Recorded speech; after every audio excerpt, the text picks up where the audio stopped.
Good morning students. Pedagogy of social science में आज का हमारा topic project method. Social science की विभिन्न विधियों में या मेथड्स में जो प्रोजेक्ट मेथड है वो बहुत ही इम्पोर्टेंट और महत्वपूर्ण विधि मानी गई है। यह विधि आप लोगों ने विभिन्न विचारधाराएं शिक्षा की पढ़ी हैं और जिनमें पाश्चात्य विचारधाराओं में प्रयोजनवाद को भी पढ़ा होगा। और प्रयोजनवाद के जो जनक कहे जाते हैं अमेरिका के एजुकेशनिस्ट शिक्षा शास्त्री जॉन डीवी थे।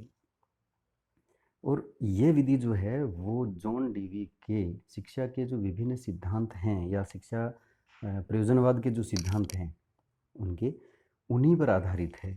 और इस विधि का विकास जॉन डीवी के ही एक शिष्य जिनका नाम विलियम किलपैट्रिक था, उन्होंने इस विधि को जॉन डीवी के जो प्रयोजनवाद के सिद्धांत थे, जो नियम थे, उन नियमों को ध्यान में रखते हुए इस विधि को विकसित किया। किलपैट्रिक ने कहा है, a project is a whole hearted purposeful activity proceeding in a social environment. योजना एक पूरे दिल से उद्देश्यपूर्ण गतिविधि है, दिल से की गई एक उद्देश्यपूर्ण गतिविधि है जो कि सामाजिक वातावरण में बच्चों को आगे बढ़ने के लिए प्रेरित करती है। कि देखिए, सामाजिक वातावरण कहाँ पर? स्कूल में एक सोशल इन्वायरमेंट तैयार करती है और उसी इन्वायरमेंट में बच्चे को पढ़ने के लिए तैयार करती है, पढ़ने के लिए प्रेरित करती है और बच्चे को एक्टिव रखती है, क्योंकि एक्टिविटी है और एक्टिविटी में कोई न कोई बच्चों को उद्देश्य दे दिया जाता है और उस उद्देश्य की पूर्ति बच्चे अपने मन से, दिल से करते हैं और मन से किया जाने वाला कार्य हमेशा अच्छा होता है और साथ ही साथ सामाजिक वातावरण में भी। तो किलपैट्रिक ने सामाजिक वातावरण में दिल से की जाने वाली एक उद्देश्यपूर्ण गतिविधि को प्रोजेक्ट मेथड कहा है। जॉन डीवी का जो सिद्धांत था, जॉन डीवी ने जो कहा था कि बच्चों को जीवन की ज़रूरतों को पूरा करने के लिए शिक्षा दी जानी चाहिए। सिर्फ शिक्षा पढ़ने के लिए नहीं, क्लासेस अगली क्लास में जाने के लिए नहीं, जीवन की विभिन्न ज़रूरतों को पूरा करने के लिए शिक्षा दी जानी चाहिए। और स्कूल में कोई भी कार्य किया गया हो वो समाज में जब बच्चा जाए तो उसके वो काम आना चाहिए। और जॉन डीवी ने, जैसा कि आपको पता है, कि स्कूल को एक मिनी सोसाइटी या स्कूल को समाज का छोटा रूप भी कहा है। तो उनका कहना था कि बच्चों को किसी न किसी कार्य में लगाकर उनको एक प्रकार से उलझा कर रखना चाहिए और उसी तरह से बच्चों को समझाया जाना चाहिए। किसी भी कार्य को करने के लिए उनको मजबूर कर दिया जाए, लेकिन दिल से वो उस कार्य को करे। और टीचर के लिए उन्होंने कहा भी है कि वो सिर्फ मार्गदर्शक है, बच्चों को मार्गदर्शित करे, बच्चों का उनको बताए कि उनको क्या करना है, सिर्फ गाइड उनको करना चाहिए। ये शिक्षक का काम उन्होंने बताया है।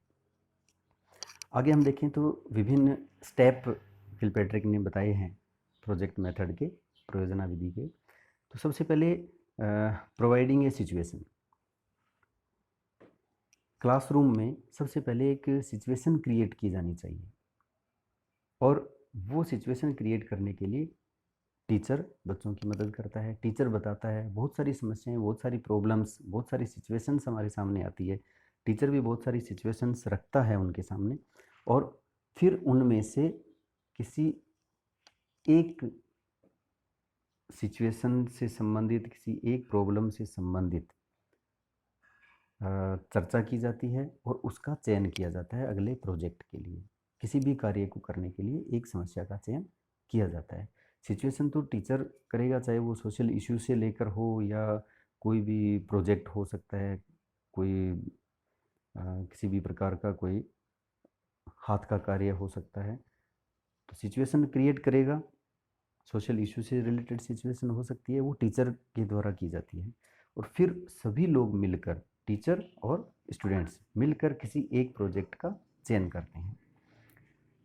जब हम किसी प्रोजेक्ट का चयन करते हैं और किसी भी कार्य को करने जा रहे हैं या करना चाह रहे हैं, तो उससे पहले उस कार्य की प्लानिंग होती है, योजना बनाई जाती है। तो योजना बनाते हैं कि हमें किस तरह से इस कार्य को करना है। किसी भी सोशल इश्यू से रिलेटेड हो सकता है या किसी भी प्रोग्राम से रिलेटेड हो सकता है।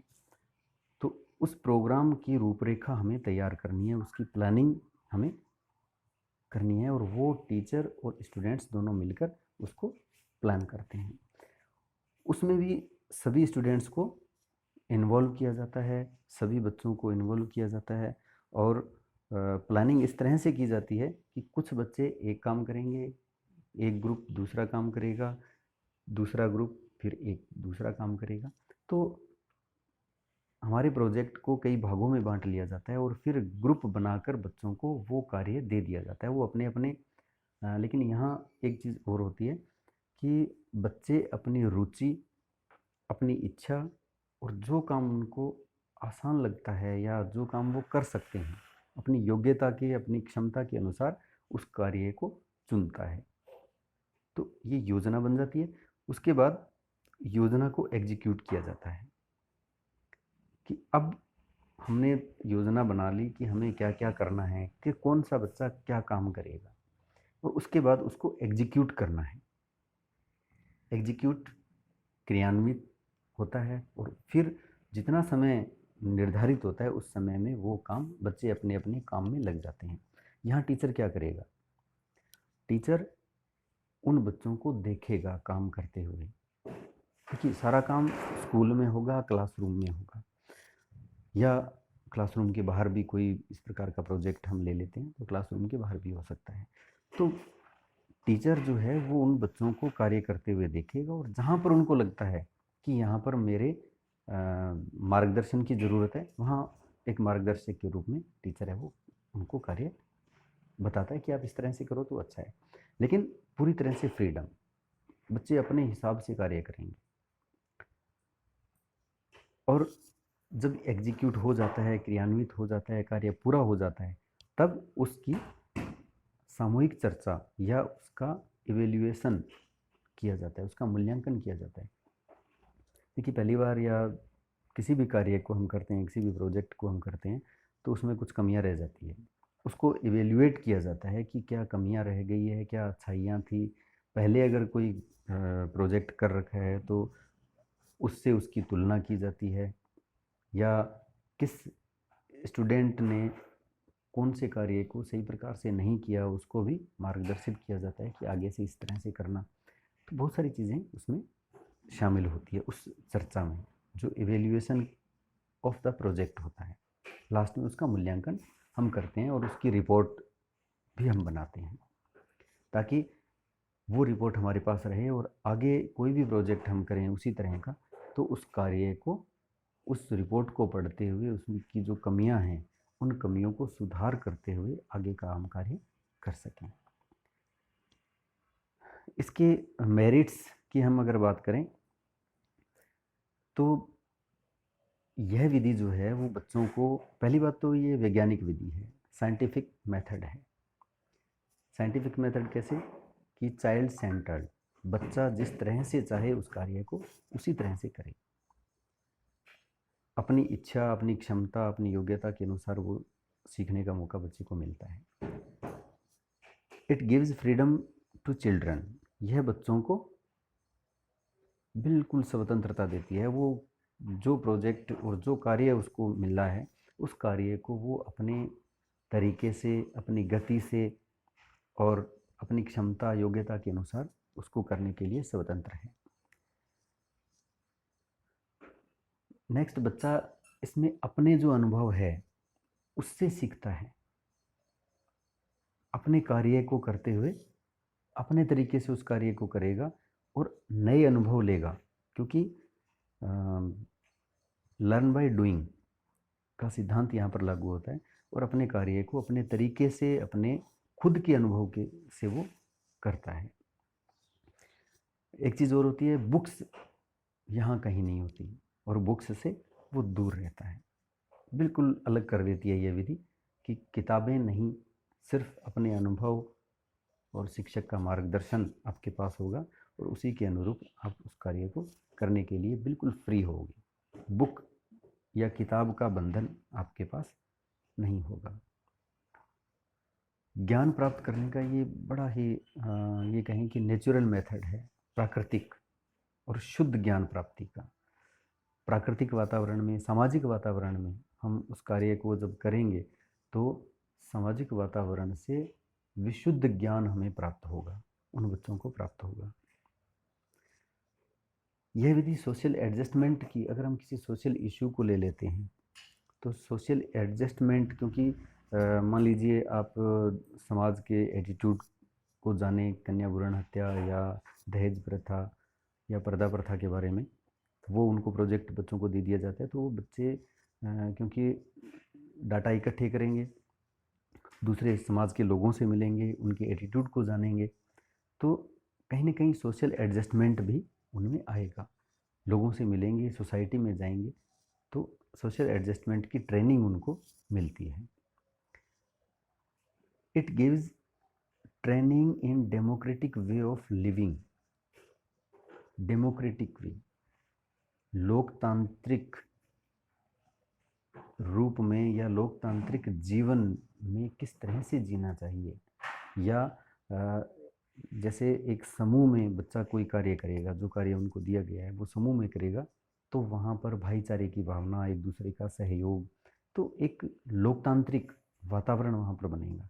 और साथ ही साथ टीचर का भी कोई दबाव नहीं, मतलब बच्चा अपनी स्वतंत्रता, अपनी इच्छा, अपनी योग्यता, क्षमता के अनुसार उस कार्य को करेगा और डेमोक्रेटिक रूप से उस कार्य को करने का प्रयास करेगा। किसी प्रकार का उस पर दबाव नहीं होता, और जहाँ दबाव नहीं होता वहाँ काम सही प्रकार से होता है।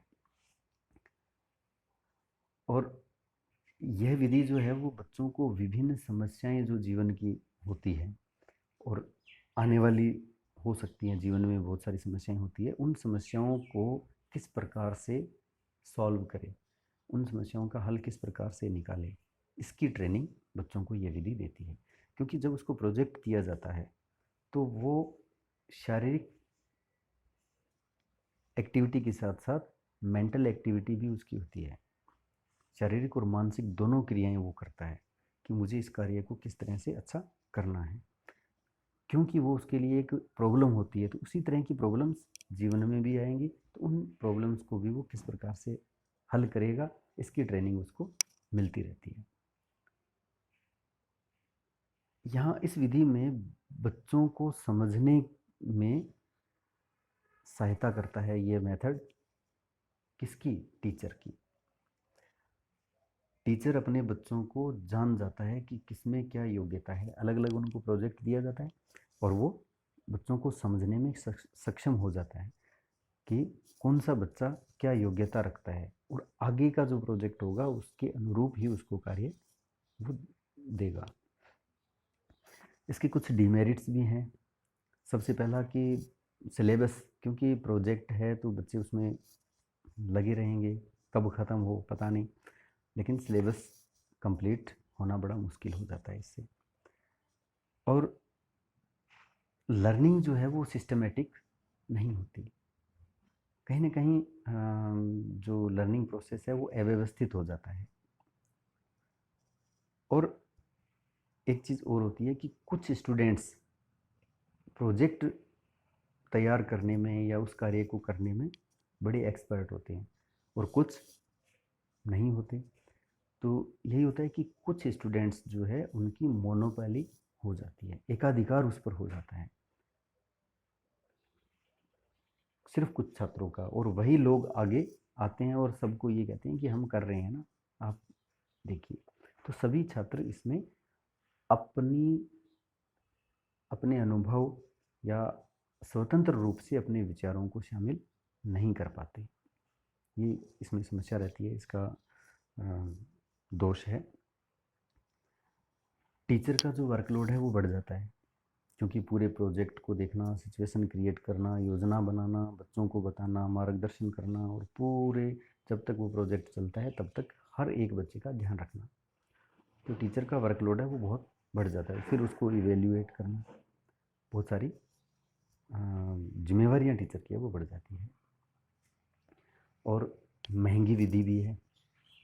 अगर कोई प्रोजेक्ट आप करते हो, कोई कार्य करते हो, हाथ का कार्य करते हो, कोई लकड़ी का कार्य बच्चों से करवाते हो, तो जो प्रोजेक्ट उनको देते हो तो बहुत महंगा भी पड़ता है, कुछ सामान भी हमें लेके आना पड़ता है, तो बहुत सारी समस्याएं होती है। तो ये हमारी प्रोजेक्ट विधि थी, और किसी प्रकार की समस्या हो तो उसमें हम इसको देख सकते हैं। Thank you.